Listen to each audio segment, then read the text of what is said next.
All right, so this is the December 1st Southside Green Zone meeting, the final meeting of 2021. And I'm going to hand it over to Samara to kick us off. Great. Hi, welcome everybody. I do not have any icebreakers in mind. Are we starting with introductions, I'm assuming? Yeah, let's do that. What would be a good icebreaker? I don't know. Best thing you had to eat this week.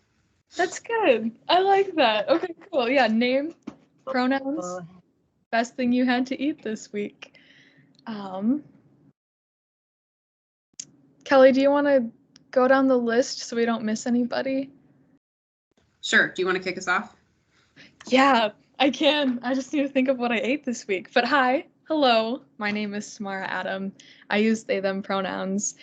And yesterday I made a homemade cilantro and mint chutney to go with some curry. And so I was happy about how that turned out. That was pretty good. I've been eating it. I've been eating a lot of it. So there's that. Also, if you see me looking around a lot, it's because I'm letting my baby rabbit explore my room for exercise, but I just want to make sure she's not eating things she shouldn't be eating. So I'm still engaged. I'm just looking around. But yeah, hi, that's me. That's awesome. Karen, do you want to go next? Sure. Karen Clark, Southside Green Zone voting member, she, her.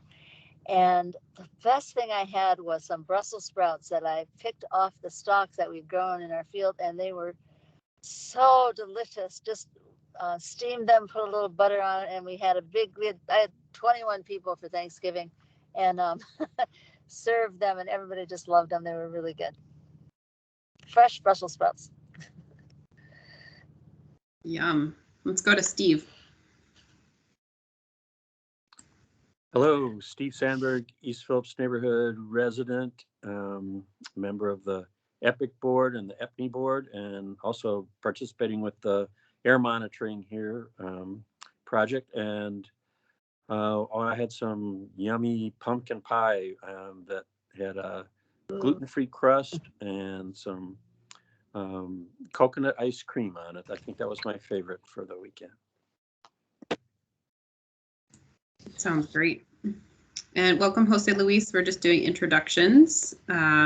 It's name, pronouns, and best thing you ate this week. You want to go next? Hi, everyone. Jose Luis Villaseñor, he, him, his. And I had vegan shepherd's pie for the first time in my life. And it was so amazing. You're gonna have to get me that recipe because I've been craving shepherd's pie, but I'm vegan, so. Sweet, no, I will. I'll look it up. Cool. All right, Peggy, you want to go next?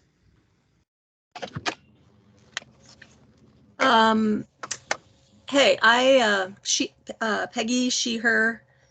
I had some leftover lasagna that I kind of turned into a Mediterranean lasagna and had steamed Brussels sprouts and homemade garlic bread with it, which was a kind of bizarre combination, but it hit the spot, so it was good.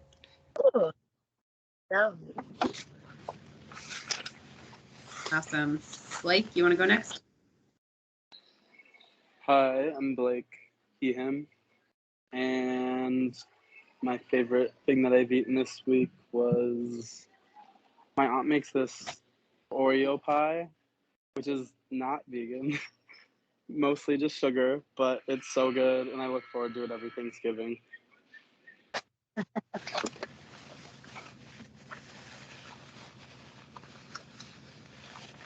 Awesome. Joel, take us away. Sure. Hi, everyone. I'm Joel. Live in Midtown Phillips, he, him. I didn't have anything too exciting to eat this week, but yesterday I made waffles for lunch, and I didn't have any eggs, so I did baking soda and apple cider vinegar, and it kind of worked. It was a little goofy, but you know, just dip enough maple syrup on it and it doesn't matter.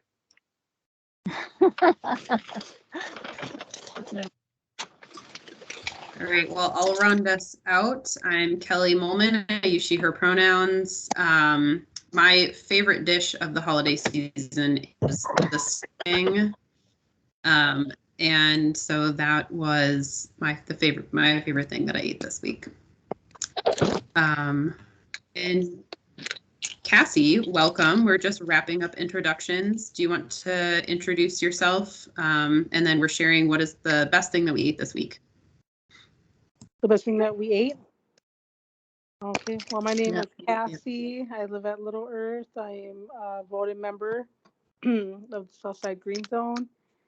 The best thing I ate, I don't have time to really eat, so I don't even know what I like oatmeal in the morning and something fast food at night, so I really don't. Nothing. No. I made greens. And those were the bomb. Nice.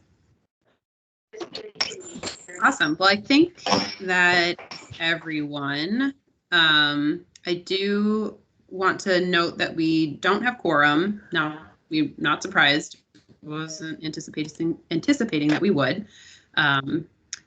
So I think I'll hand it back to Samara to finish introductions, and I think you were going to do a recap also of the meeting notes after welcoming Joel.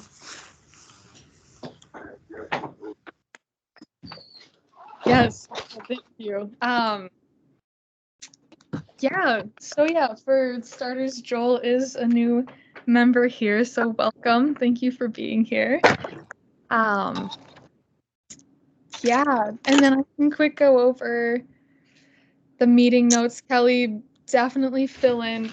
Oh my God, sorry, my rabbit's being crazy. Definitely fill in if there's more details that I need to, but that I missed. But in our last meeting, the main things that we did were have two presentations. One of them was from folks from Hennepin County, and the other one was from Northwestern, the Alina Sustainability Initiatives. So Hennepin County, I think, is going to be a group that we'll be communicating with more often. They're in the planning stages for more sustainability stuff, and so I think we'll definitely be having them back again sometime. And then honestly, my technology glitched out during a lot of the Alina presentation. So Kelly, if there's anything important to note from that, go ahead and fill in. Sure, yeah. They were talking a lot about some of the energy saving projects they've done, a lot of lighting retrofits, and as well as waste reduction. So hospitals create a lot of waste from one-time use products. So they've tried to do a lot around medical waste reduction, even talking about in their surgeries. There's ways to recycle some of the products now that they couldn't before, creating those recycling streams. They have the transportation hub on Chicago and 28th that is under construction. Basically, they're building on their existing parking garage, and they're going to be adding bike storage and some multimodal elements to that, as well as 20 electric vehicle charging stalls, some pollinator and stormwater treatment, and a community garden or community solar garden roof, which they're working on with Cooperative Energy Futures. They're also trying to, I think they're reducing their deconstruction waste, doing more recycling of construction and demolition waste. So not only on that transportation hub site, but also where on Chicago and 26th, where they've demolished a building where their future renewed central utility plant will go. They have an 86% rate of recycling of their construction and demolition waste, which is actually really important because a lot of that those materials have a big carbon value, and so if they can recycle that, put it back in the waste stream. And then, yeah, they talked about a couple other pilot projects that they have in their next steps. One of the things they're working on is a sustainable landscaping master plan. So lots of stuff going on there. And yeah, I think similar to Hennepin County, they're happy to come back and talk about anything in the future. We did have a conversation with them earlier this fall about their central utility plant and the permit process that's going through. So I mentioned that we would like an update from them on that as soon as they have one.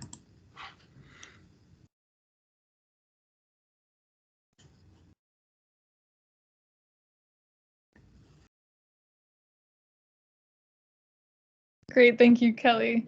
Was there anything else from that meeting that was noteworthy?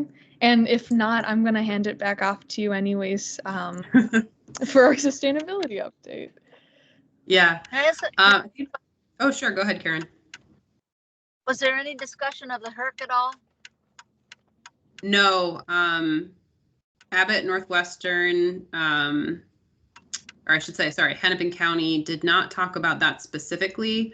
They did a similar presentation at the Northside Green Zone meeting the following week of the Southside meeting, and that question was raised. And while we didn't discuss it at the time, they did say that they would be happy to come back and have that conversation. So maybe that's something, if Southside is also interested in, we could have that conversation at a future joint Green Zone meeting. Yes, I would really think we should talk about the HERC. If we're talking about air pollution, there's really a need to talk about what comes out of that HERC burner. Yeah. Okay, I will make a note of that. All right. Yeah, and the only other thing from our last meeting is we talked about a letter for City Council that individuals can send. It was drafted by the Northside Green Zone leadership. So I sent it out to everybody via email. Hopefully you got it. But that you can submit to the City Council as comment on the budget process, requesting funds for Northside and Southside Green Zone for next year. But yeah, I think that was pretty much it. And then, as Peggy mentioned tonight, it is one of the public hearings for the city budget. There is one final one on December 8th, but I know council members are kind of wrapping up their final amendments to the budget now. So if you have comments and you want to step out of the meeting tonight, I totally understand. Or obviously, feel free to submit those to your council members via email. So yeah, that wraps up from our last meeting. And then this month I was gonna give an update on what the projects and goals are for the sustainability office for 2022. And I will be turning my camera on and off because my internet's not great, but it feels weird to like not talk to you with my camera on. And then we're going to talk about what are the Southside Green Zone goals for 2022, thinking about the projects that we're already committed to, and then anything else we would want to do, or just kind of putting some more concrete terms down for that. And then talking also about our schedule for next year. We've got to submit that to the city clerk by the end of the year. So we can talk about what nights we want to meet. So I sent this in an email, but I'm also going to drop it into the Teams files if I can figure out how to do this. I put together just a one-pager. It's a very boring list of all the different things that sustainability is currently working on and or will be working on in 2022. And hopefully this will, okay. So you should see that in the chat. And then I will also share my screen.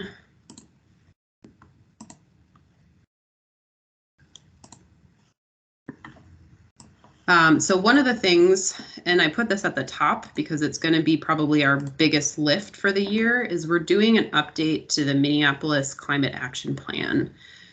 With this, we're going to lead with equity and resilience. So it's not just going to be about greenhouse gas emission reduction, but really focusing on the 3 legs of the stool of sustainability, and addressing the environmental injustices, taking a cue from not only the Green Zone's work, but also from Biden's Justice 40 principles.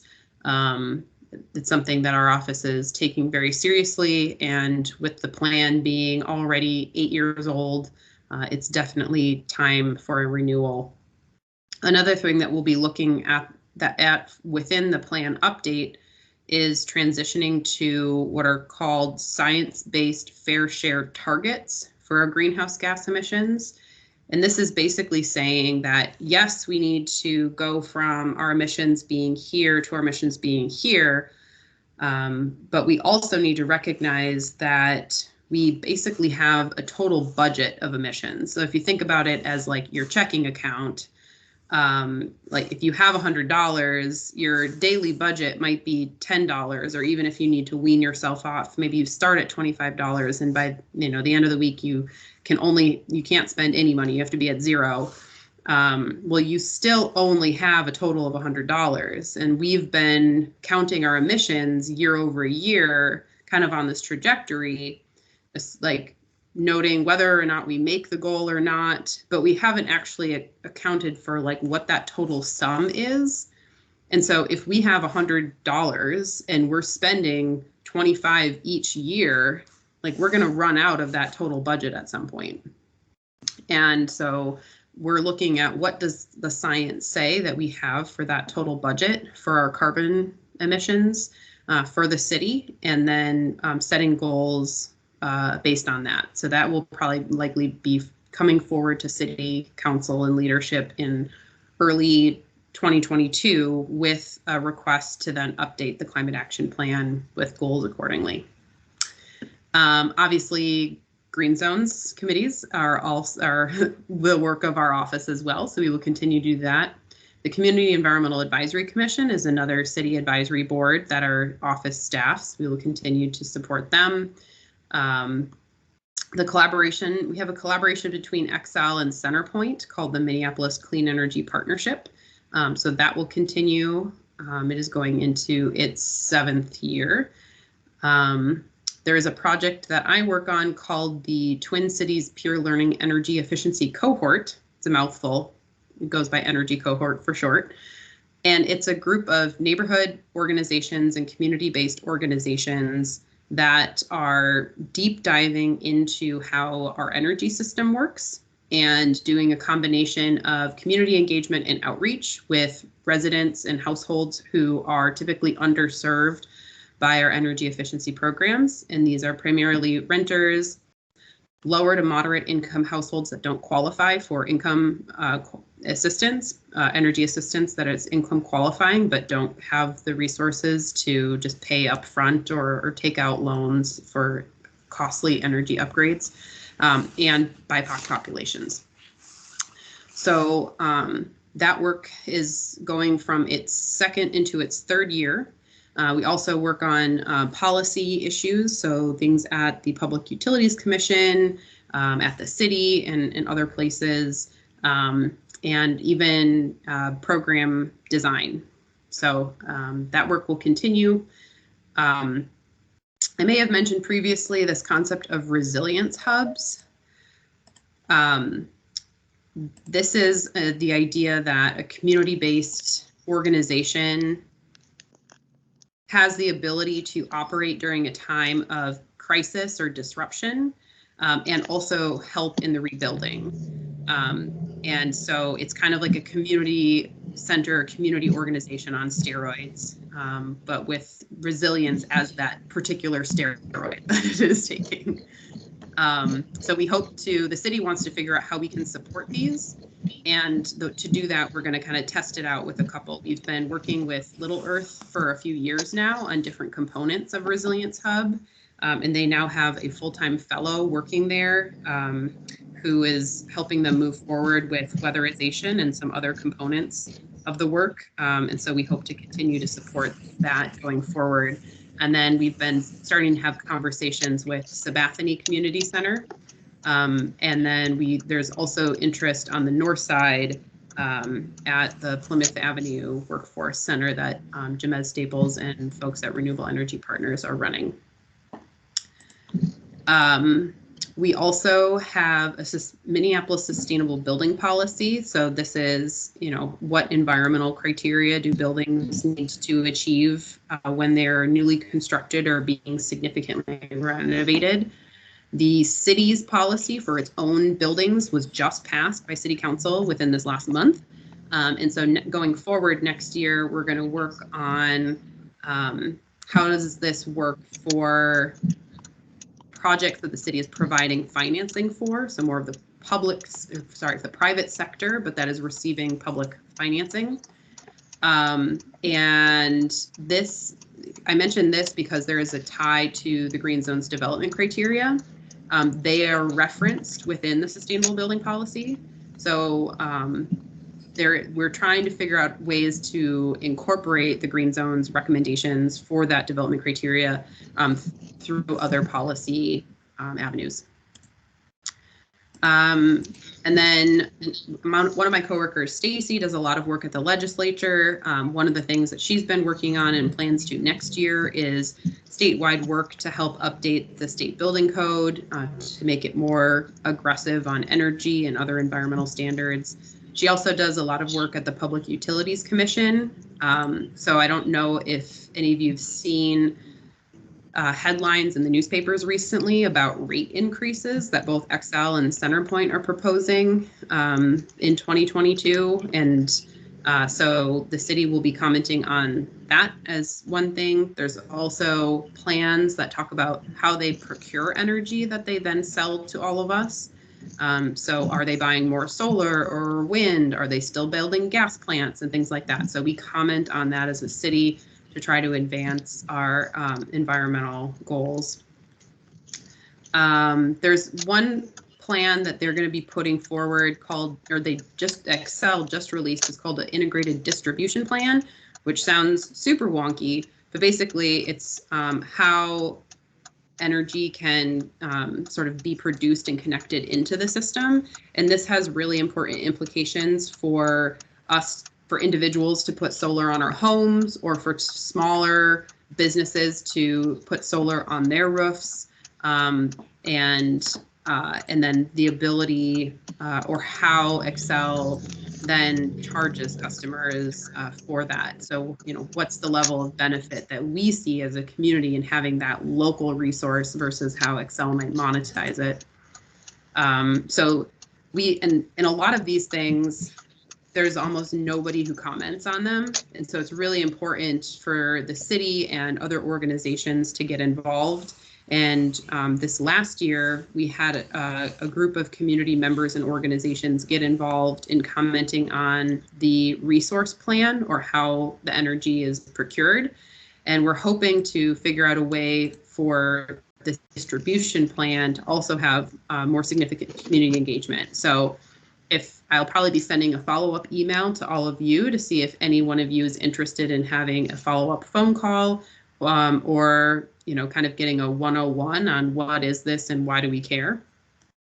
So at that point, I will probably have a better way to explain it that is much more engaging, but we don't have that yet. And then finally, there was legislation passed called the ECO Act, and that has implications on how much money the utilities spend on energy saving programs for all of us, and who gets to take advantage of them. And then the last few items is kind of implementing some things that we've already gotten underway. This energy disclosure policies is requirements for residential and commercial buildings to tell the city how much energy they use every year. And we recently implemented a time of rent one. So if any of you are renting a property in the city and it is a 5 or more unit building, your prospective property owner, so even if you're just looking to apply, your prospective property owner should be able to give you the average cost of your utilities.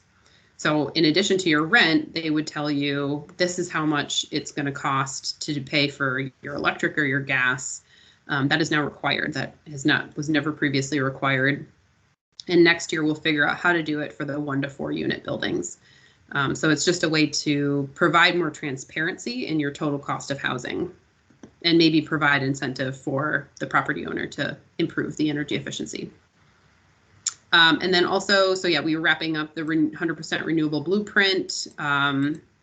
This talks more about goals of how we get to 100% renewable. Doesn't exactly give us a complete pathway to get there, but identifies a lot of strategies that will likely be wrapped into our climate action plan update as well.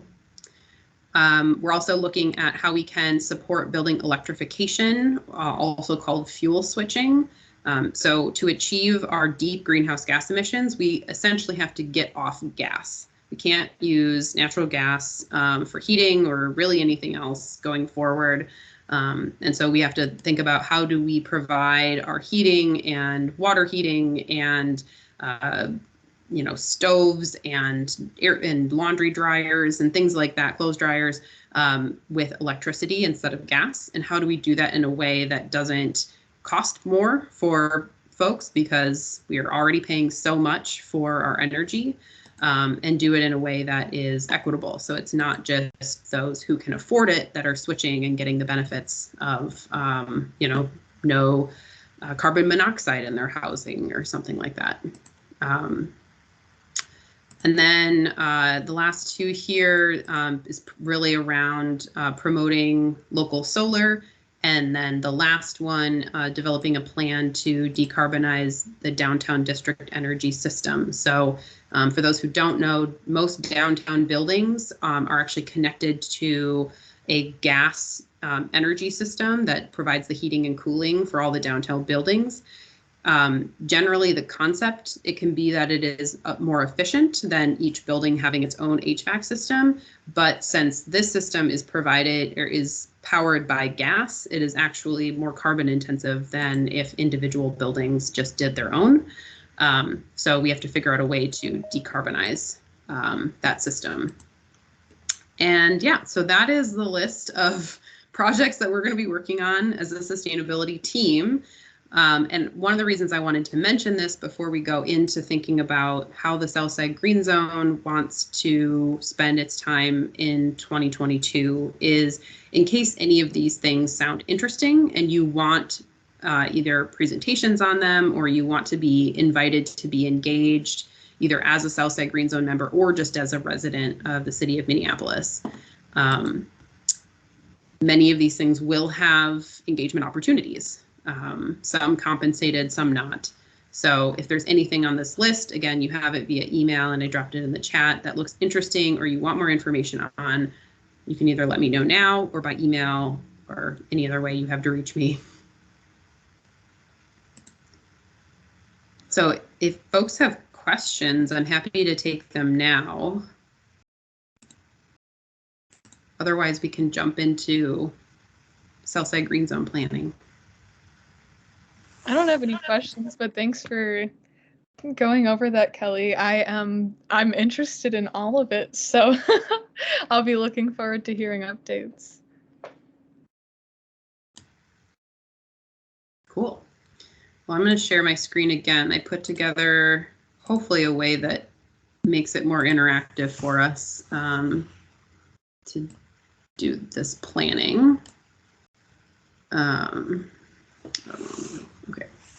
So in developing goals for next year, some of you may have heard of the acronym for SMART goals. They are specific, measurable, achievable, realistic, and time-bound. And I was starting to think, how do we create these goals for the Southside Green Zone? And wanting to start out with kind of laying out what we've already committed to, and thinking not that we necessarily need to add additional things for us to do, because we've committed to a lot, and it's not about quantity, it's about quality. But to see if there are ways that we want to flesh out these goals to make them smarter, to make them more specific, measurable, actionable, realistic, or time bound. And then if there is anything, like Karen, you mentioned HERC, and I know Northside has said that. So maybe that's a thing in itself, or maybe it's part of community air monitoring. Maybe there are other things that folks want to add sort of nuance to, or there's like a new thing altogether. So this, again, is what I've put here so far is just an initial list of the things that I know of that are going to be happening. So one is the Green Zone Summit. We've already talked about this in this group and with the North Side. At this point, the timeline is sometime around April, May of next year. And so I put in like an example of how do we measure success, a metric for it. And then the other things that we will be working on is these billboards that Leslie from Northside has talked about. There's the community air monitoring project that many of you are involved in. The Green Zones development criteria, kind of where do we go from here with that whole, I don't know, suite of them or individual pieces. And then the Green Zone community project funding, which we've just released the 10 projects that are going to get receive funding. They were just notified. That will have, I know from my supervisor that we will have more funding for this next year. So we will be able to do another round of community project funding. And so those are what I know of. I believe, Karen, you had also sent me, or we had talked about, you know, what happens next with East Phillips Neighborhood Institute, Roof Depot, you know, thinking about the alternatives, the staff report, and next steps. So that's something that we could add on here as an additional item, or we can to discuss. Yeah, so I'm going to stop there and go into note-taking mode and just start adding ideas.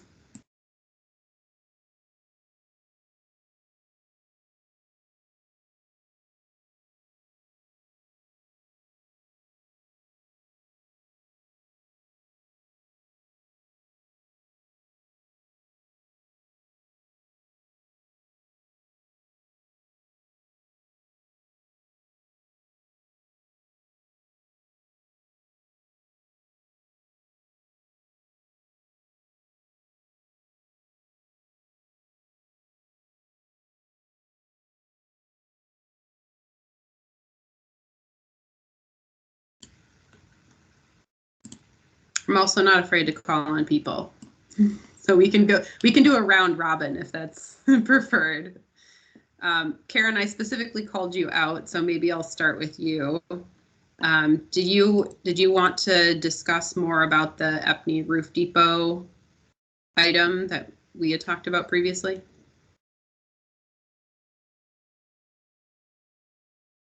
If you're talking, you're on mute.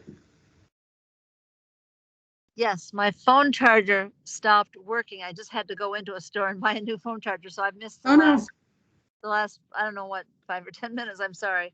And you want me to talk about the Roof Depot? Is that what you said? Yeah, I think we had a quick call maybe a week or so ago, and you had said you wanted to bring up at a future meeting kind of what are the, you know, like thinking about the alternatives, the staff report, the next steps related to Roof Depot and the East Phillips Indoor Urban Farm. Yeah. Well, there was, I guess the most urgent thing was what's actually going on tonight again, which is the city budget is talking about, you know, what's going to be in the budget for our city. And one of the things that we were hoping could come out of our own Southside Green Zone was to have both the South Side and the North Side benefit from an increased infusion of funding into the Green Zone. So we were asking the city council to put 30 million into the budget for the green zones that could then be shared between the north side and the south side. That was the one thing. And I don't know, it's, we sent in some requests to that regard, but we hadn't been able to quite connect with all the north side folks to have it be a joint request. I don't know if some of them may have taken it up. I don't know. But I know that was being written and put forward. And, on the south side here, there's two neighborhoods, both Cedar Riverside and East Phillips in particular, that have been, that are part of this Southside Green Zone that really need resources. And my point in talking with you, Kelly, I think was not so much for the operation of the Green Zone consoles on either area. I think there's a budget that you all put together, the meeting I missed last time, but it's more for the actual development in those green zones, the money we need to help bring us out of some of the incredible problems that we're having. Now we have some money for the monitoring, but then what? I mean, and it's not as I understand it, it's a certain level of monitoring. It's probably not all even that we need, but it is helpful, to have that. But then there's the development, and in terms of the roof depot, one of the things is we're really trying to figure out. There's going to be a community meeting, I think, on the 18th of December, and it'll be for input into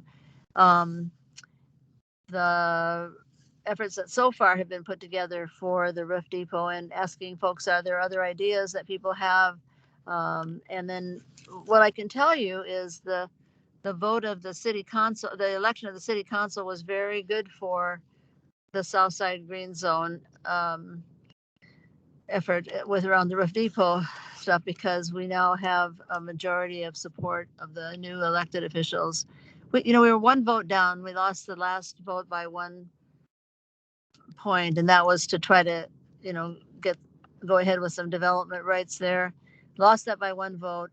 That the people who lost their elections and the people who were elected have now resulted in a majority of votes who will support the efforts we're trying to do with the roof depot. And I think we even have a super majority in some cases, depending if the mayor decides to veto whatever, the community comes up with.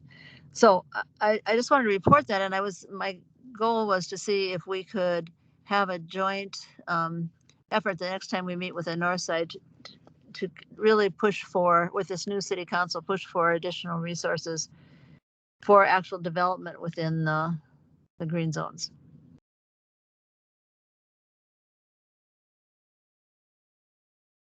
Did you all hear that?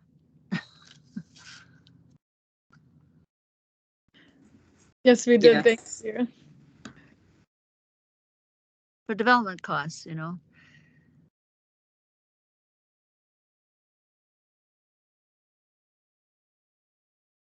Yeah, I could certainly echo Karen's push for the green zones being funded, and that, and also that the Rift Depot being such a key recipient and key. I keep thinking of the harm reduction model that we are pursuing in East Phillips. We have unhoused people who are suffering from addiction, opioid addiction, and really the same goes for the whole neighborhood in terms of the level of pollution that we're experiencing. And to have a neighborhood that is part of the green zones, that is BIPOC and half the household income of the city at large, and have this building, which any way you look at it, it represents so much sequestered carbon. So just the fact of tearing it down is so painful to think of how much offsets where would they ever possibly come from? There's that. And then the air monitoring, my goal is that we in our neighborhood can get the same kind of air alerts for pollution that the rest of the state gets when wildfires are going in Canada and the wind blows at our direction. We're getting that on a weekly basis. Those are intermittent industrial polluters, but still, when they're polluting, we are it's compromising our health. And so I hope with the air monitoring project that we can at least get that. I mean, it's really should be just stopped completely if anyone would stop to look. But hopefully through the air monitoring project, we can once and for all show that this is happening. I think everyone knows that it's happening. I mean, do you go over there and contradict your own senses that you can't breathe when you're downwind from the asphalt plant or downwind from the foundry? So it's don't get me started. I guess I already started, but yeah, thank you very much, Karen, for highlighting. The green zone whole concept is this is the part of the city that most desperately needs investment that has been disinvested in. And so, yeah, let's do it in the green zones, and let's bond together, North Side and South Side, and demand that the city put some resources into the areas that they've been disinvesting in for decades. So, thank you. I wanted to ask Karen or Steve or anyone else. I recently heard that Minnesota 350 was their Green New Deal task force was going to be starting a ward-based Green New Deal organizing. Is anybody involved with them and or know anything more about that? I heard about it because Catherine Fleming, who's been connected to the Northside Green Zone work, sent an email to me and Ula at Minnesota 350 asking this question of like, how was these ward-based Green New Deal activities connected to the green zones? And I didn't get a response, so it's on my to-do list to follow up, but I wanted to ask if anyone else knows about that.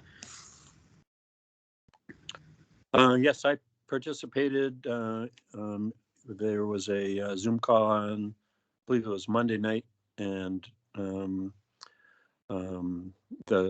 it's underway to try and organize each ward to find people that are willing to engage with their council member to further the Green New Deal values. And we very much we had, I think, half a dozen from Ward 9 on the call, and have chosen a couple of team leaders, and I very much spoke about the green zones and how it's an allied effort. So it'll be interesting to see how all of this dovetails together. But I think the Green New Deal concept is very much popular in the city of Minneapolis, and if we can use that to leverage our budget to support what we're doing here at the Green Zones Council and in the Green Zones. But yeah, it's happening. Ula was the moderator, or one of the moderators. So if you get in touch with her, she could give you the full details of what's the schedule for organizing wards for the Green New Deal.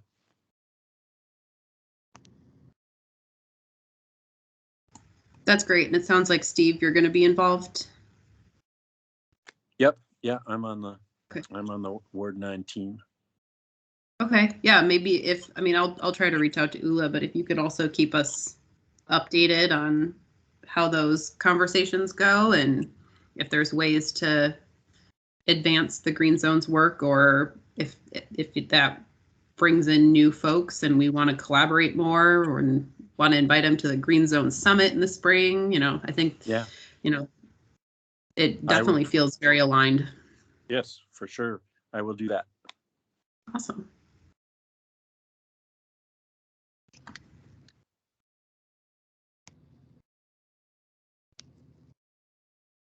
Kelly, did I cover everything I talked with you about? I'm trying to remember.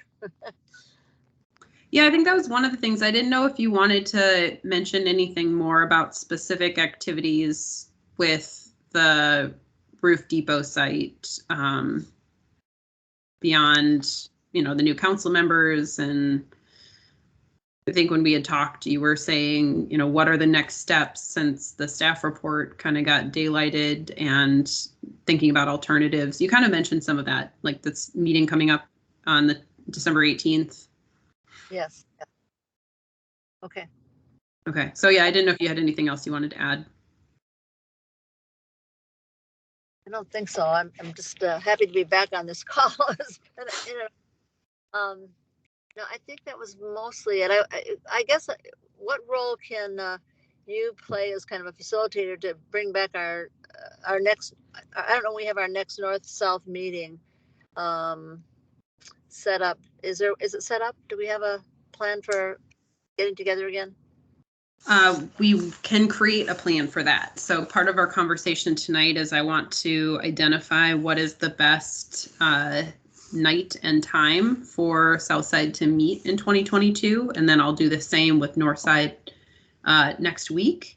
And then part of that question was, asking, are you still interested in meeting with Northside? I'm assuming the answer is yes. But just wanting to clarify that, and then we can identify, it'll probably have to be a little bit of back and forth to figure out what nights work for both Northside and Southside. I just remembered what the other point was that Go ahead. I had asked you about, and so if you don't mind, I can mention it right now. Yeah. One of the things that we discovered in this whole process with working on the Roof Depot project is that there's a document that was suppressed in the whole process and released by a whistleblower to a city council member who shared it with us and actually with whoever was interested, and actually let other city council members know about it too. And that document was a document that said the water yards up on East Hennepin, where they are located, could be rehabbed and renovated. They would save lots of money. The neighborhood there loves that facility. It's more than 100 years in that area. They like the business that the workers there give to their local businesses. And the report was requested by the city council itself. The city council said they wanted the staff to go away, and this is back in April, when we actually had won a majority of the votes to create a pause in the city's plan.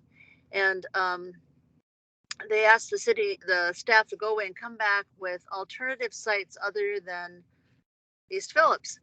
And lo and behold, they came back with one, but it was the one up in Fridley that is opposed by both Northside city council members because of increased traffic that would be brought through the north side is what they thought. And so they were put in a position of wow, the two north side folks are put in a position do we support East Phillips getting this removed from their neighborhood only to have it cause more traffic congestion in our neighborhood? And it turns out that there was a hidden report. There was another report that came out of that request, and it was done by the city staff itself, some city staff apparently, who have been silenced, and the report was suppressed. We have tried in vain to get city council members to ask for a hearing on that report. I can't remember how many pages it is. Maybe remember, Steve? I can't recall, but there's a summary that's rather short that I read, And it basically talks about how they can save lots of money by keeping the water yard where it is. They can rehab that facility temporarily. They can move the workers out of there while it's being rehabbed to a site that's just down the street.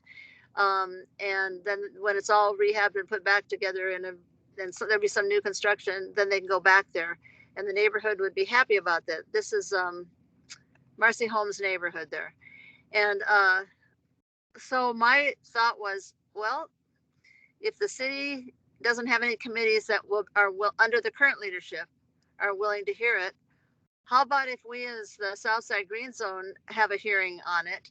And one of the reasons to do that is in that very report, they go over what the damage is to the Southside, to East Phillips from moving the facilities down here and the objections from the community. It's an interesting report. And I was thinking, well, we're an official advisory body. Maybe we could hear that and ask the people who wrote it to come and tell us what they wrote. And so that was going to be another request I have of our Southside Green Zone body. And I think, Cassie, are you on here still? I'm not sure if she is, but Who? okay, yeah. Oh, are you there? I'm just saying, I think we talked about it a little bit, but could we is this something that those of us who live in East Phillips could really appreciate having somebody come and have a public hearing on this, or a hearing that people can listen to. It's to me so unethical that it was suppressed, and that there's a whistleblower. There was a whistleblower that risks their job to share it with a city council member who shared it with us. So, it just seems a crime that nobody is getting to hear it publicly. And so why don't we? I feel like it should have been all over the news, but no, but it's not been heard by any official body that could make any recommendations. And we are an official advisory committee, so if we could get it out in the open.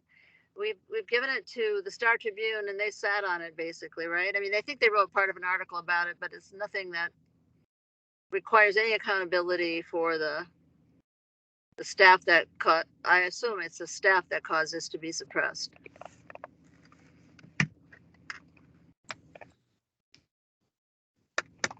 Any response, team? Yeah, knowing from. Well, I was just going to say, like, the only challenge that we have is our ability to meet quorum and then make an official vote on a request like that. I can definitely bring it to my supervisor and see if we could make the request from a staff perspective.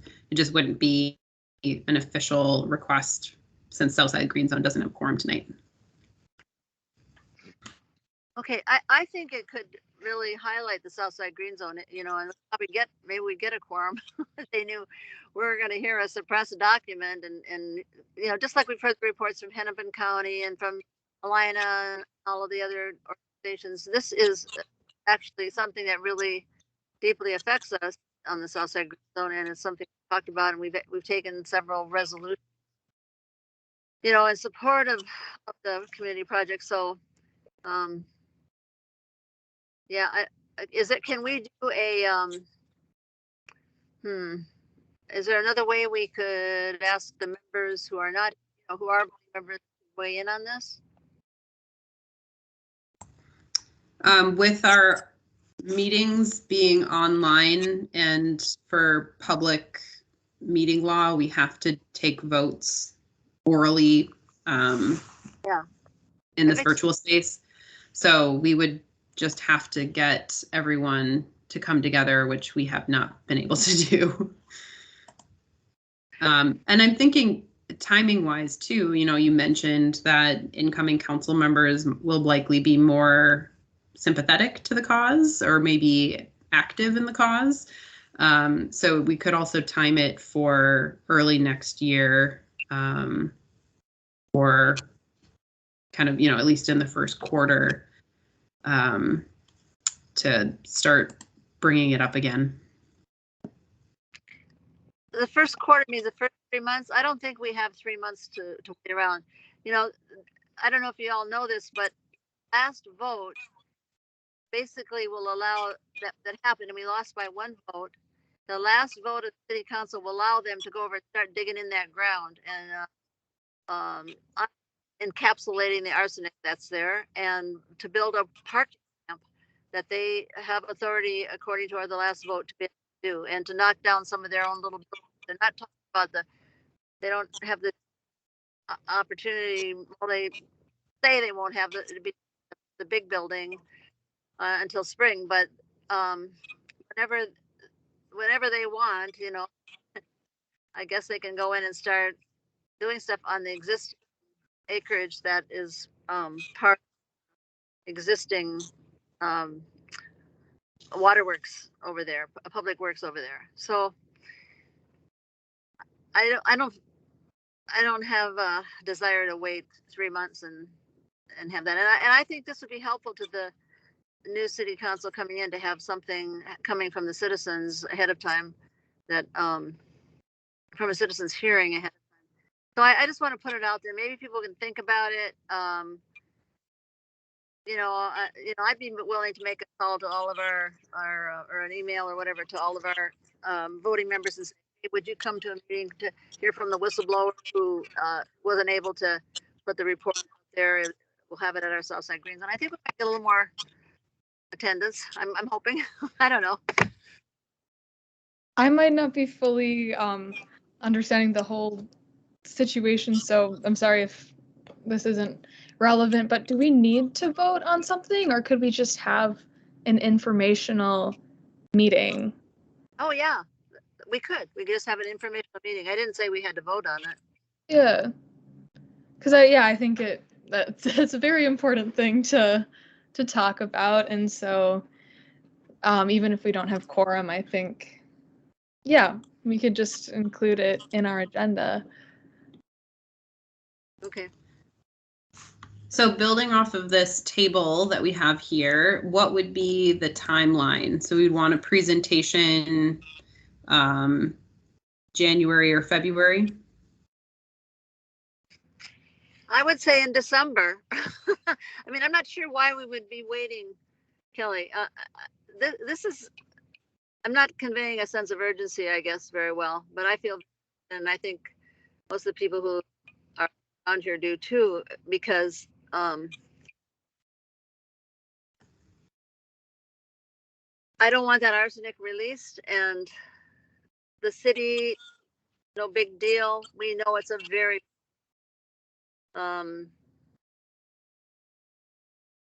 we don't want 400 more cars coming in, getting planned for right across from Little Earth, and going through from 26 to 20, congesting the traffic there more. I don't know. I'm not sure why we would be waiting. Oh, I was just going based off of Green Zone monthly meeting. So you're saying you would want to host a special meeting for this? Well, okay. When is the next one? Is it January? What? Assuming that we're meeting monthly, the next one would be January, but that's part of the question, is what we want to set our schedule to be for next year. This is our last currently scheduled meeting. So it's probably January then, huh? Well, maybe that's fine if it's at the beginning of January. Yeah, not way late into it though.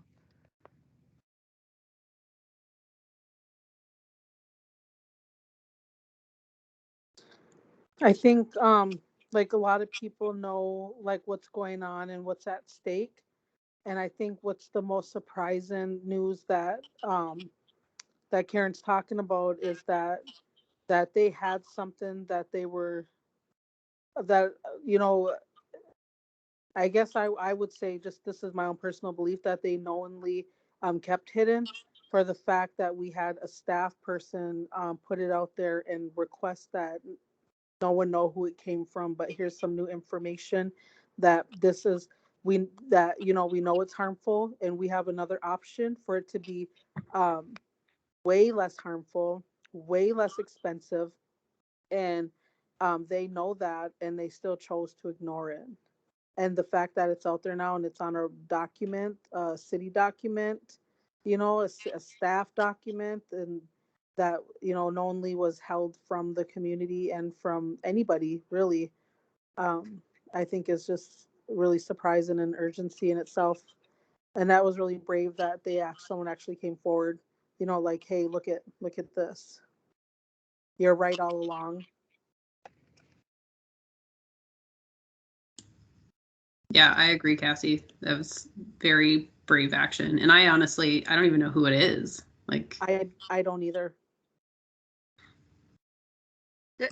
We don't know who it is, but we know does know who it is, and we could ask them to help us see if that person would be willing to bring it forward, or if not, you know, I think one of the supporting council members could bring it forward. Maybe Alondra Connell. It was her staff directive that was voted on and supported April that said, please come back with various options for other sites for the water yards. So maybe she would have it brought forward. I don't know. It's just that the city council itself is not seeing fit to do that, and they of course, you know, didn't see fit to do an environmental a serious environmental assessment either. It doesn't seem like they're do too much, but I think it might really help our new members coming in if a citizens group said, hey, we just don't want to wait and let, you know, we don't want to hear about this. We think it's important to hear about it now. And because, just the fact, sorry. No, that's it. I was just gonna say the fact that something like that is existing and came forward and is known now, that like what else is happening that could really help out with everything on this list, you know? Like that's a step, that's a beginning of our people, our staff and community recognizing like they're hiding stuff and we really need to push for this, and all the money they save, it could really be helpful to everything on this list.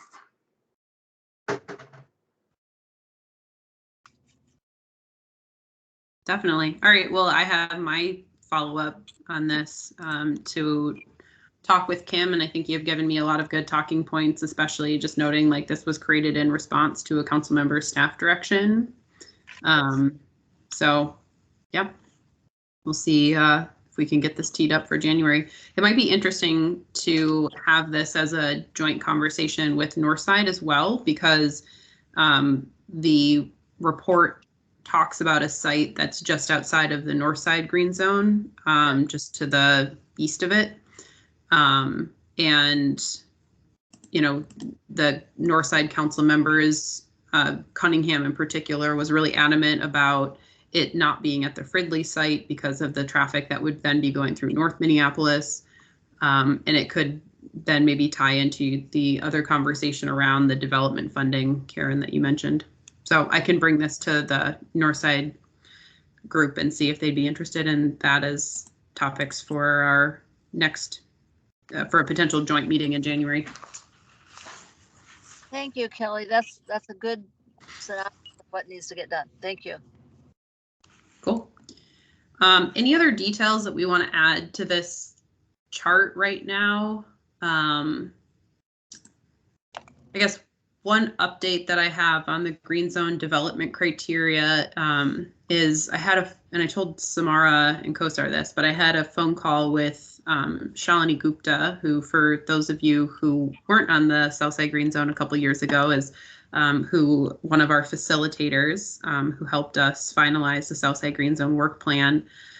She is part of a group called Community Members for Environmental Justice. One of the leaders of that is Roxanne O'Brien, who has been a Green Zone champion on the North Side for many years, an environmental justice champion for even longer. And they're potentially interested in the cumulative impact analysis of our Green Zones criteria, modeling potentially off of the state law that Karen Clark was a co-author of for the cumulative levels and effects in the Phillips area, and basically creating a city ordinance that would require a cumulative levels and effects or cumulative impact analysis for development in the green zones north side and south side. And if it's a city ordinance, then the city would have to follow it, whether it needed a state air permit or not. So I mentioned that as it may not be implementing the entirety of our green zone criteria, but it is one of the critical component of it. And so there may be an opportunity there to collaborate sort of on that inside-outside strategy of green zones being an internal city advisory committee, but you all as individuals are also outside of the city system and collaborating with organizers who are also on the outside to kind of find that balance and collaboration.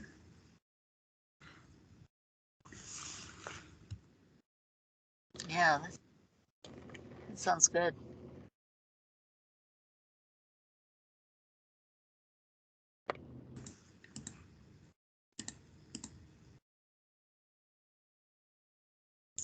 That's wonderful. Kelly, you know, the city taking a step like that will help get the state law broadened too. Yeah, well, and then we wouldn't have to wait for the state to get its act together. Right, exactly. Who knows how long that's going to take. Right.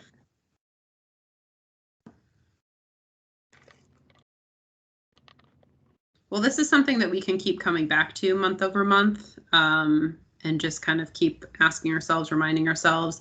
You know, the Green Zone Summit Planning Committee will have more things fleshed out coming soon.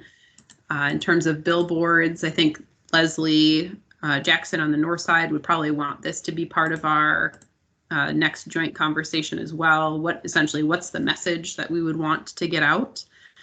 You all will continue getting communications from me on the community air monitoring. Just sent one out today. And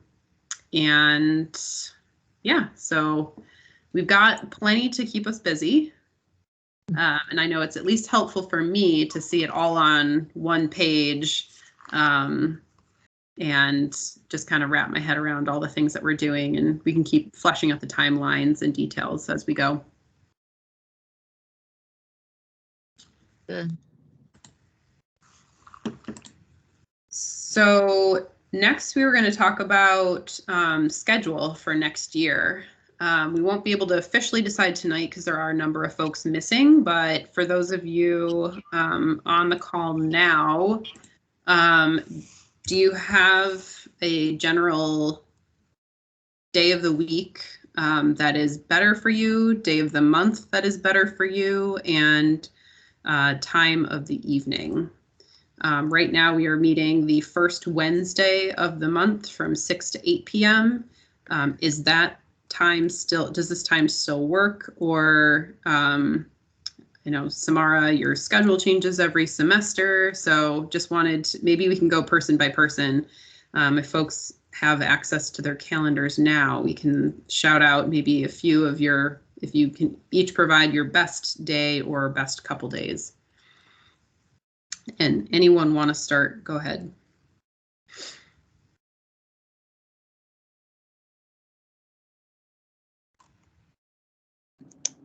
I know for my schedule, I'm only taking one class next semester and then I graduate, which is exciting. Whoa!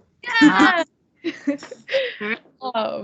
So that'll be on Wednesdays, but I'll be done by like 4:30. So this same time should work for me. And then I just got hired at a second job. But my schedule there is gonna, I think, change a bit. But right now I'm set to be working Tuesday and Thursday evenings. So for now, Tuesdays and Thursdays are out for me. But again, that might change too. So I'll just have to keep y'all updated. But so far, Wednesdays still should work for me.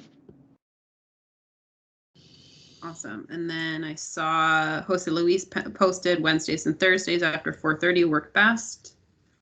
So maybe with just 2 inputs so far, does anyone have a problem with Wednesdays? I have a question. Can you hear me? Yep. Okay, Steve, are you still there? Steve? I'm still here.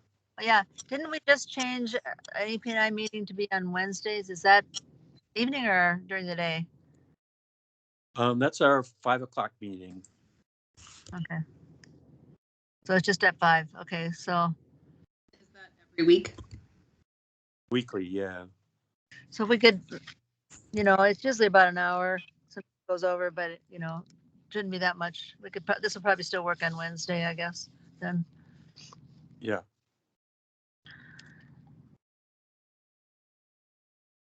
Sounds like Thursday's out for Samara, so the one that I heard from people talking that's most available would be Wednesday.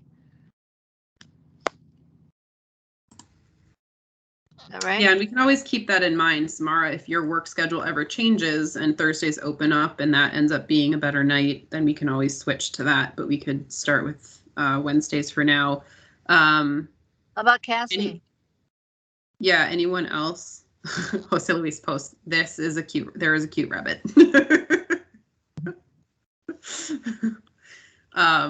This Cassie. Lulu. Oh.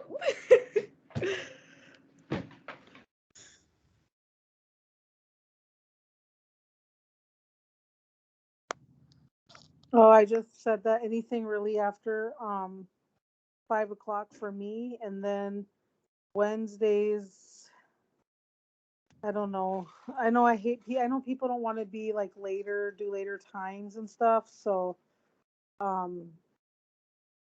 like that's our time off from work and time to spend with family and stuff. But I do a lot of stuff after work too. So, like Wednesdays now would be like my new diabetes class, and then Thursdays, are good except for the Epic board meetings. That's once a month. So, well, but that's actually at like 7. So I don't know, just anything after 5 really, except for Wednesday for me. But if I could hop on like maybe through headphones, I can do that too. Or read ahead of time and just like come in when it's like we have to do motions or something. Wednesdays are not And so, good. I was going to ask a follow up on that. So, Cassie, is that every Wednesday? I'm not even sure. It just started, so I'm not 100% sure. I didn't make it tonight. Okay. I had meetings. There was one meeting I couldn't get in, the EPNI meeting, and then I came into this one, and I didn't really stay and know exactly like if it's every Wednesday or every other Wednesday or one Wednesday a month. And I might have missed this. Did you say if we met later on Wednesdays, you could still make it, or? Yeah, I just hate to cut into people's family time, and their home time and relaxing. Mm-hmm. I know later. I'm fine with meeting later, if that works better for you. Yeah, later is good for me. What time, Cassie? About 7. Okay. It's fine with me. My battery's gonna die, you guys. Sorry. That's what happened to me. Thanks, Cassie. I see Jose Luis put in the chat that earlier in the evening is better. 8 p.m. is really late. We can also talk about having shorter meetings. So if we wanted to meet from like 6:30 to 8 or 7 to 8:30, kind of find that balance between what I'm hearing for folks' preferences.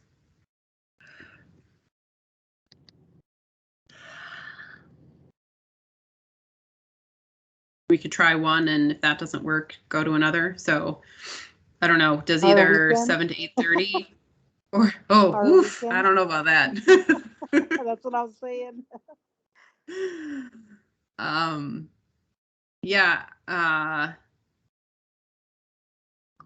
Though, to be fair, Sunday nights I'm already in work mode, so I wouldn't hate that.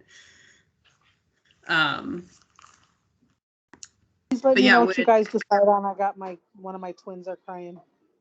Okay. All right. Well, thank you, Cassie. Yeah, thank you guys for all joining. Bye-bye. Bye.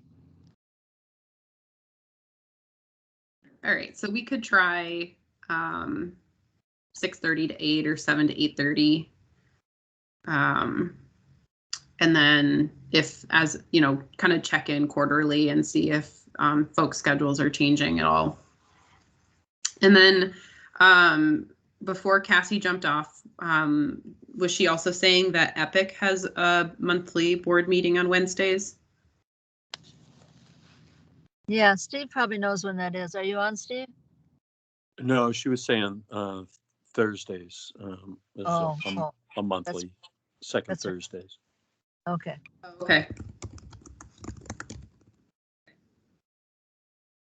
So does anyone have objections to continuing with the first Monday? Just continue our current schedule, but push it back either a half hour or an hour?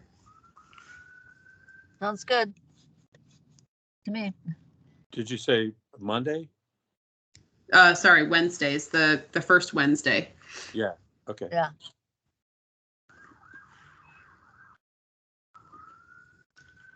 All right. All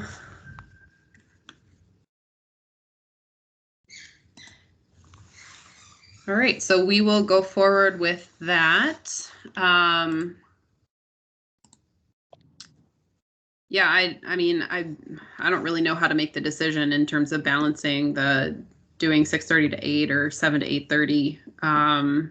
I feel like, you know, somebody's either going to be late or someone's going to have to end early. So maybe we start with 6:30 to 8 because it always takes us a little while to get collected anyway. And if Cassie has to miss intros, that's probably the least, no offense to everybody, but that's the least important part of our meeting. Yeah. So yeah, if that's all sounds all right with folks, I'll go forward with that. And again, we can always adjust. Yeah, that sounds good to me. Did we want to talk about bi-monthly meetings? Yeah, so that was the other item. Thanks for reminding me, Samara. With the Southside Green Zone not making quorum, it is really, I mean, basically the idea is I don't want to be wasting anybody's time. And if we can't make any official decisions with their current number of members, I don't want to be scheduling meetings if we don't have to. But at the same time, I'm also happy to support any number of community meetings that we want if there are different topics that we want to discuss. So, and then knowing that we have multiple projects going on next year and many of you are involved in those, and there will be either, you know, community meetings or planning meetings for those activities above and beyond our monthly meetings. I had posed to Samara and Kosar having a conversation of, does the Southside Green Zone want to meet every month? Or perhaps each quarter there would be one Southside meeting and one joint meeting with the Northside Green Zone, and one of the months you would just have off. So I just wanted to pose maybe a more generic question of how often do you want to meet? And is this time useful?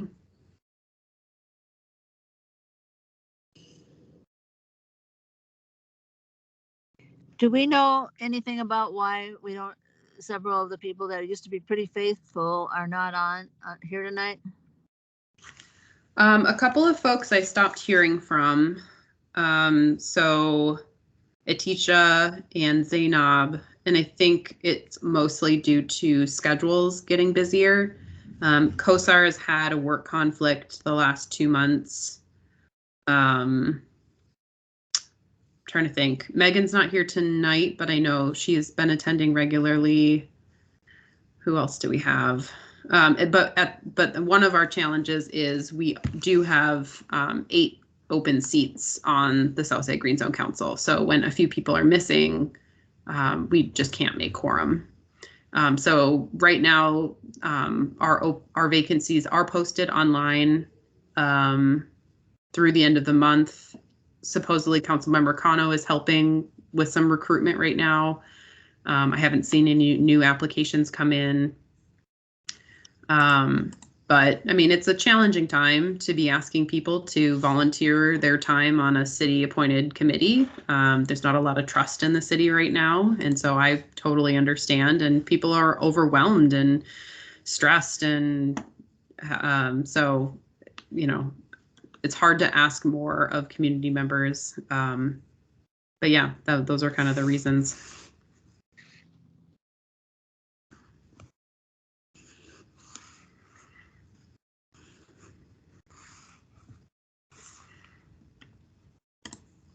It's possible that going into next year, maybe Jason will have some folks he knows who might be interested in joining, or planning for this Green Zone Summit will raise awareness to the community that this work is happening.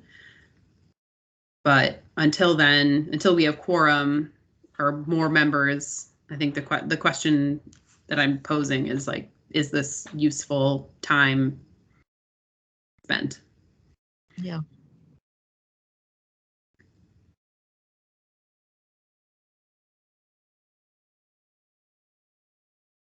I just had a brainstorm on the Green New Deal. They were talking about in Portland, they have budgeted like 70 or 80 million a year for Green New Deal. And I was just wondering if we could get a guest speaker attend from Portland, possibly. Good idea. Great idea. Would we want No. to maybe, oh, sorry, go ahead, Jose Luis. No, I was just gonna just say that you're right. I think there is a lot of other responsibilities that a lot of us have, and either in the community, work, and our children, and things like that. And in saying that, I just want to say that I appreciate the time you put in these meetings, Kelly, and your energy, and just keeping us kind of in task and focused on upcoming meetings and things like that. And so I really appreciate you for sure, and I also appreciate everyone else's perspective and energy and consistency around these issues of environmental justice and sustainability. So I appreciate the group. I appreciate the time. It's just, for me, sometimes it's really hard to get away from interests, responsibilities, and work, right?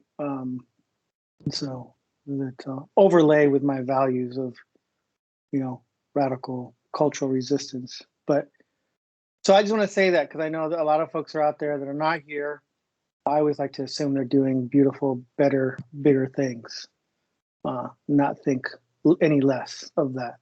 So Absolutely. I just want to say that. Yeah, even if it's making dinner for your family, that is a very important task.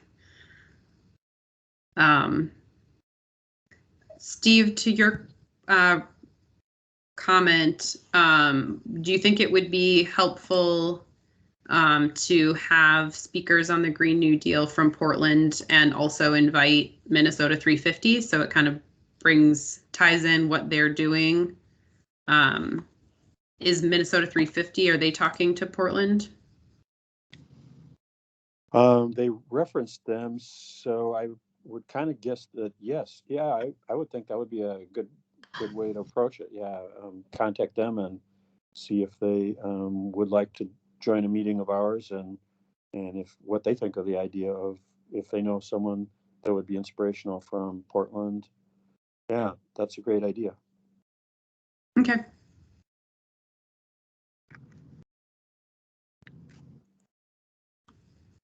And at Epic, we've been trying to figure out if there's ways that we can get participation in smaller bites. And I don't know if there's any way with that with Green Zone. It seems like, as we're all been saying, Jose Luis was saying, that it's a big ask to. So I don't know if there's some, or big, smaller bites are more fun or something, Yeah. But anyway, that's good to try and think of, because I think it's, we really want green zones to succeed and be relevant. So got to keep thinking of ways to push it forward. Yes, the more fun, yeah, and I see Jose Luis agrees. If anybody has ideas on how to do that, literally we can have meetings that do activities. Like I just am not that kind of person. Like that's not where my creative space goes. I am very I don't know, singularly focused on like, okay, this is our task. Here is our agenda. We go through the agenda. And that is how many boards and commissions operate. But if there are ways that we can incorporate more fun into our meetings while advancing our environmental justice work, let's do it. I'm all ears. We can have that brainstorm right now if you'd like. Yeah, I mean, I would just throw this in here really quick in the fact that I have to leave to go be with my kids really quick. But, you know, we held a kind of campfire cooperative kind of collective, I guess, meeting at the farm here on the south side here at our farm. And it was just beautiful. It was kind of like get to know each other, collaboration options and ideas around art and food and cultural resistance. And then it transitioned into a meeting around a campfire with blankets with a lot of youth, inspiring youth that are really working for environmental justice. And it was just really beautiful. People came in for the time they had and then transitioned into the meeting. And then the fire happened. It was just really, it was really organized really well that way. And I think I would offer that at our space, you know, when the weather is suitable to have a fire with folks. Mm-hmm. It's not that far out of I think out of people's kind of geographic areas. So I would just offer that, and I don't know, it doesn't have to be at our space, but things like that. I think I just witnessed that twice this early fall. So I would just put that out there.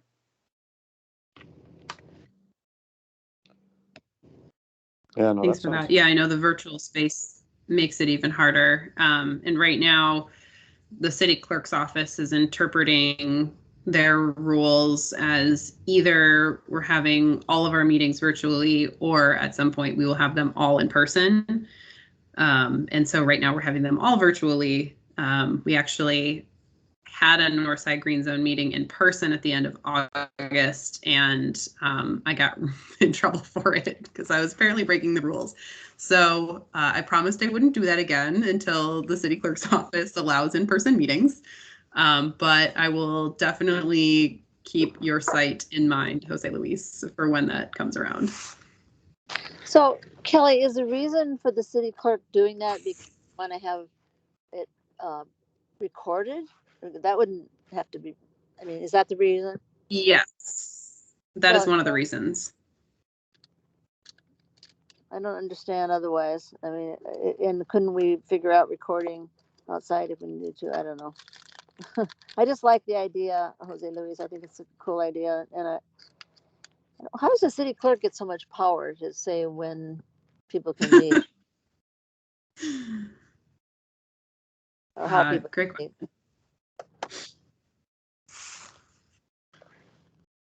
And I also wonder if we could, we tried to do this last summer, but I'm not a party planner, so it didn't get really big, but we kind of had like a really casual, not official meeting. So I wonder if we could do something like that again, where it's not, not like you can gather as interested community members who want to build relationship with each other.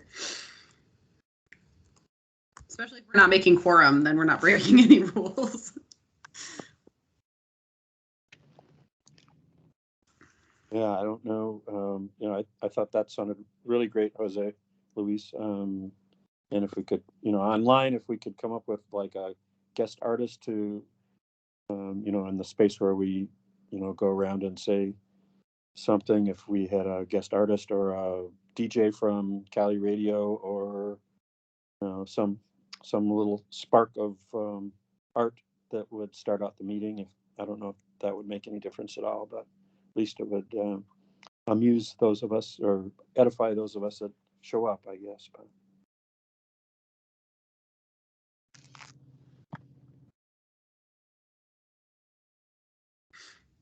Yeah, and I think, we're hoping to build in things like that into the Green Zone Summit. So it definitely doesn't feel like a meeting, but more as like a gathering with activities and fun. Yeah, great. I'm glad to hear that. Yeah. Don't tell the city clerk.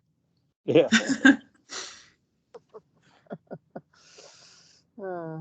Going back. Is he appointed for life, or will he be up for re-election at any time?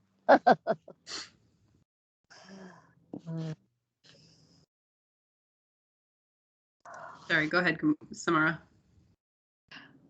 Oh, I was just gonna say, going back to the bi-monthly or not meeting every month conversation, at least for me, I'm wondering if it makes sense to do that for now until maybe we can meet in person again or have more members. Yeah, maybe it's something we check in on more frequently, but I know even for my capacity, I'm gonna be, working full time and my schedule's gonna be changing. So until we can kind of get more momentum again, I would be down for maybe one less meeting a quarter.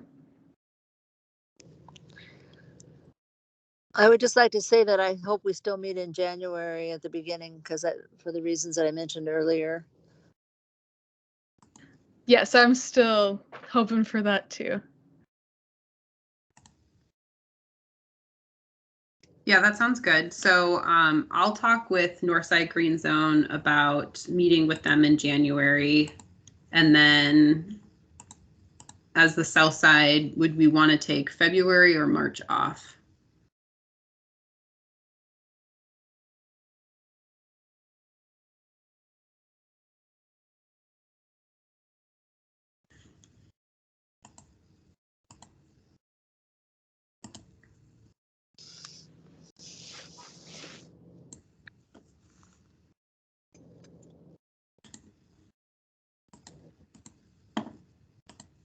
I don't think I really have a preference for that.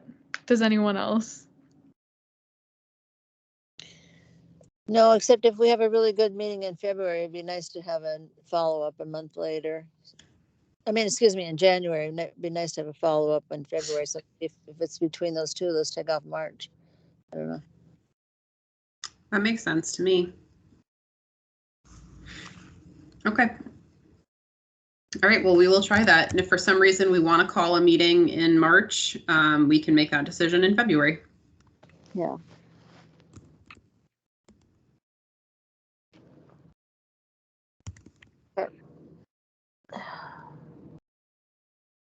All right, well, that was, I think, most of our discussion for the day. I was gonna offer a few announcements, which I will also send via email by the end of the week. But a couple of them are time sensitive. One is that Lake Street is having a winter block party tomorrow between 4 and 6 at the corner, the vacant lot on the corner by the Midtown Global Market in Chicago and 28th. Or sorry, Chicago and Lake. So that'll be like vendors and free food and stuff.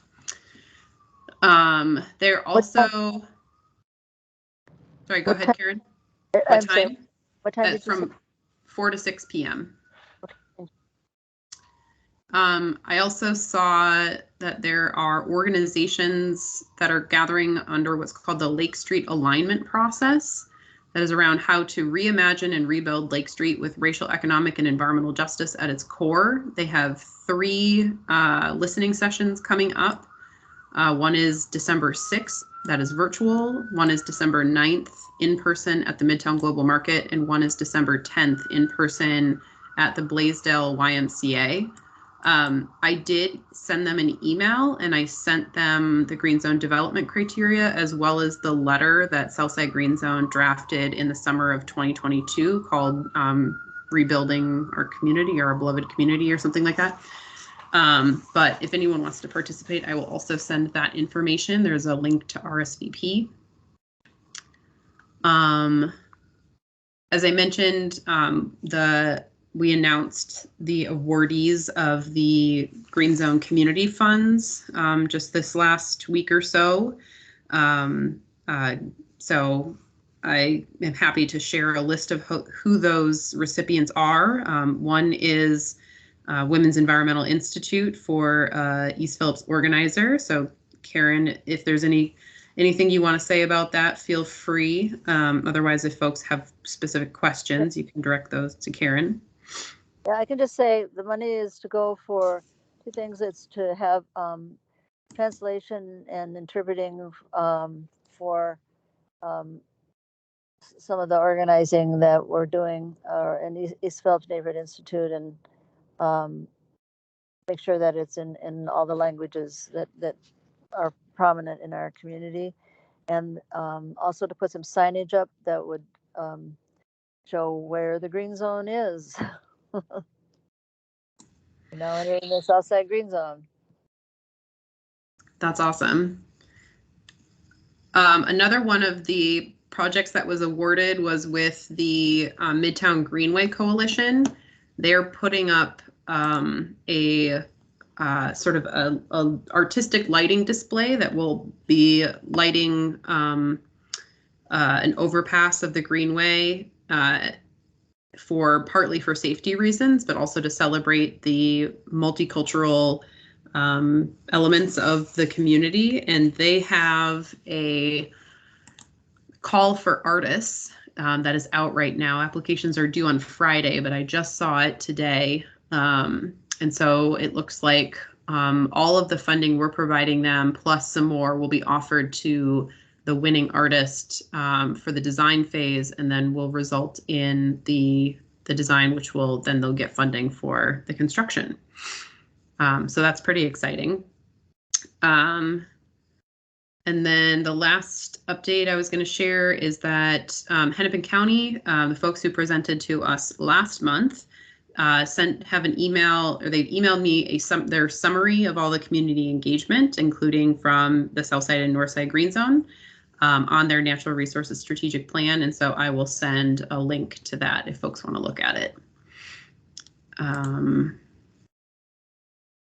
Oh, sorry. And the last thing is renter opportunity to purchase, or formerly tenant opportunity to purchase. The city is has a survey and some public meetings, public information sessions coming up for anyone who's interested. So there's information sessions coming up in the next week. Looks like one on Friday morning and one next week, next Wednesday afternoon.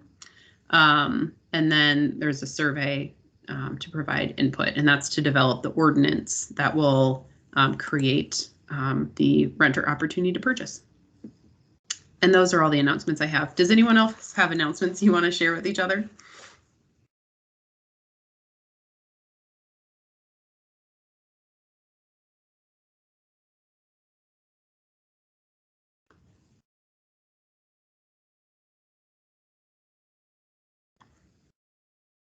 Not hearing any.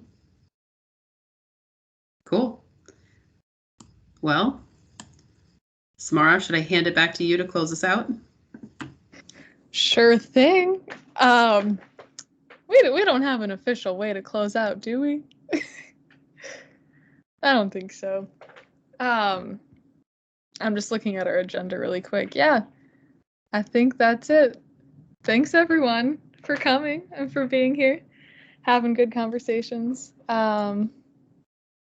It's December. Yeah, I guess I'll see y'all next year, I guess. Thank you, Samara. Yeah, thanks everyone. Thanks everyone. Thanks everybody.